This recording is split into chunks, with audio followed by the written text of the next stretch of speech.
संख्या 3 का पदसार इस तरह से है। पानी भरई आवही पनिहारी, रूप सुरूप पद्मिनी नारी। पदुम गंध तेन अंग बसाही, भंवर लागी तेन संग फिराही। लंक सिंहिनी सारंग नैनी, हंस गामिनी कोकिल बैनी। आवही झुंड सो पातही पाती, गवन सोहाई सो भांति ही भांति। केस मेघावरी सिरता पाई, चमकही दसन बीजु की नाई। कनक कलश मुख चंद दिपाही, रहस कोड सो आवही जाही। जासो वे हेरही चख नारी, बांक नैन जनु हनई कटारी। मानहु मैन मूरति सब, अछरी बरन अनूप। जैन्ही की ये पनिहारी, सो नारी के ही रूप।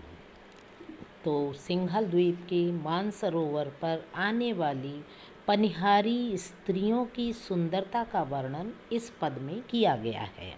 कवि जायसी कहते हैं कि वहाँ पनिहारिनें पानी भरने आती हैं जो रूप की सुंदरी हैं और पद्मिनी जाति की स्त्रियों के समान सुंदर हैं। कमल की गंध से उनके अंग प्रत्यंग सुगंधित हैं। भंवरे उनके संग फिरते हैं, यानी कि उनके अंगों प्रत्यंगों से निकलने वाली खुशबू के कारण भंवरे उनके साथ फिरते रहते हैं। उनकी कमर सिंहिनी की भांति पतली, नयन मृग के भांति बड़े बड़े, गति हंस की तरह मंथर और वाणी कोयल की जैसी मधुर है। वे झुंड में पंक्ति दर पंक्ति बनाकर यानी लाइन बनाकर आती हैं और चलती हुई तरह तरह से सुहावनी प्रतीत होती हैं। उनकी मेघमाला जैसे, मेघमाला यानी काले जैसे काले केश सिर से पैर तक लहराते हैं और उनके दांतों की पंक्तियां बिजली सी चमकती हैं। उनके सोने के कलश और मुख चंद्र दीप दीप करते हैं। उनके सोने के कलश के समान चमकते हुए मुख चंद्रमा के समान दीप दिपाते हैं।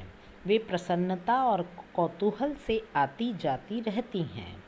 ये रमणियाँ जिनकी ओर देख लेती हैं, मानो अपने बांके कटाक्ष नेत्रों से उसे कटारी ही मार देती हैं। ये सब काम की मूर्तियाँ जैसी अप्सराओं के समान सुंदर हैं। तो कवि कहते हैं कि जिनकी ये पनिहारी स्त्रियां हैं, वे रानी कितने सुंदर रूप की होंगी। अर्थात जिस रानी की पनिहारिनें इतनी सौंदर्यमती हैं, वह रानी स्वयं कितनी रूपवान होगी।